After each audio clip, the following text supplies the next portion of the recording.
Yasmani Grandal doesn't matter at all.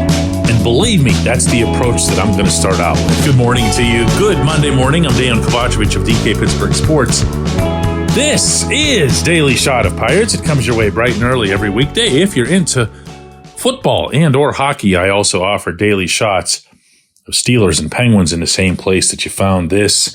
Grandal became that rarest of rare beasts in that he is a free agent who signed with the Pirates. 1 year, $2.5 million. He's been with the White Sox for a while. Most recently, meaning in the 2023 season, he slashed .234, .309, .648, 8 home runs, 33 RBIs, 363 at bats. He's a guy at this point in his career, and we're talking now about someone who's 35 years old. He's a guy. He's a depth guy. He might be a third string guy for all I know. The one person who might suffer in this scenario more than anyone would be Jason DeLay. DeLay, of course, still has options, can move up and down. You don't have to worry about forcing DeLay into a position where he's doing something that he's not great at. And I'm sorry, I'm going to keep insisting that that's hitting, despite the luckiest batting average you've ever seen this past season. There's another concern here. And that's that Grandal, he's been at different points of his life a solid defensive catcher. That hasn't been the case last 3 years, minus 17 when it comes to defensive runs saved, or DRS if you're a total geek and don't need acronyms spelled out for you. And that's not the kind of catcher in general that Ben Cherington's preferred over the years. So what I'm thinking here is that Cherington continues to not trust Henry Davis to either hit or catch or both. And he definitely wasn't going to trust a catching tandem that's as experienced as Davis and DeLay would be. So he just goes out and gets an old guy who can do some stuff, who can bring some wisdom, and maybe get you a couple of hits along the way. Gary Sanchez was available as recently as a week ago. He ended up costing $7 million. This one's $2.5 million. Never overthink this stuff when it comes to these guys. They're shopping. And they're shopping the way most of us do. And whatever or whoever they can find at the lowest possible price, that's who they'll acquire. Sanchez hit 19 home runs last season. Sanchez isn't a great defensive catcher either, but he would have brought you some pop. This player doesn't really bring you much of either one, but he's cheaper by a degree of $5 million. And that's the priority. Now, if they take that $5 million and they put it into a starting pitcher or 2 or 7, then great, there's some wisdom in this. Then this other catcher that you went out and got for a depth purpose serves a depth purpose, but also doesn't take away from your ability to add to pitching. And even as I'm in midstream of saying that, you're saying they're not going to do that. And I'm going to say they're not going to do that. Maybe I'll be wrong. You know, pitchers and catchers technically report to Bradenton, Florida tomorrow. There's no fanfare with that. There's not even any media coverage allowed. They take the field the day after tomorrow, and that's when there's a little bit of pomp and circumstance to it. But this also, as I was mentioning to you last week, is the time of year where there's some urgency to it, both on the part of the teams and the players and their agents, because nobody likes to be missing out on the very beginning of spring training, least of all pitchers and catchers. So they got the catchers part done. Let's see some pitchers when we come back, J1Q.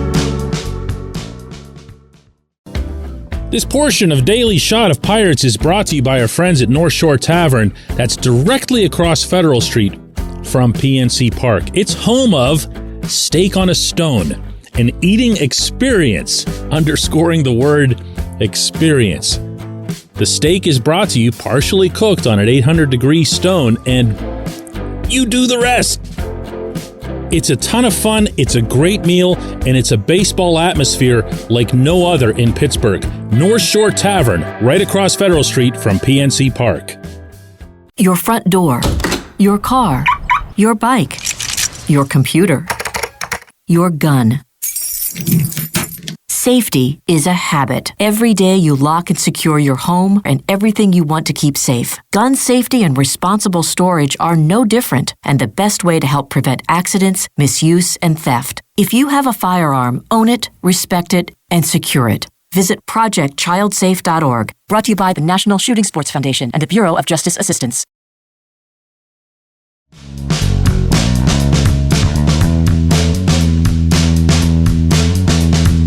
Today's J1Q comes from Stevie, who says, DK, I wonder if Bob Nutting goes to Walmart and buys cinnamon rolls from that sad-looking tray of discounted misfit baked goods that expired midnight. Yeah, there was a lot of this. He does fly Southwest. Middle seat. Yeah, that's a real thing. I actually thought it was kind of cool. I've seen it myself. And also, and relevant here, Southwest for a long while was the only airline we had going out of Pittsburgh with nonstop routes anywhere into the state of Florida other than Miami. So, hey, you brought it up. But it's a cheap move. And I'll say it again. It's a cheap move that's okay with me if the rest is spent in a pitcher. But that's not going to happen. That's not going to happen. You go back to October, maybe let's say November, once people have had the stench of the previous season mostly clear away, and they have an opportunity to start thinking a little bit wistfully, O'Neal Cruz is coming back, and, maybe you get this guy, maybe you get that guy. And then, of course, you find out that Endy Rodriguez is having Tommy John, Johan Oviedo's having Tommy John. And yeah, there goes that too.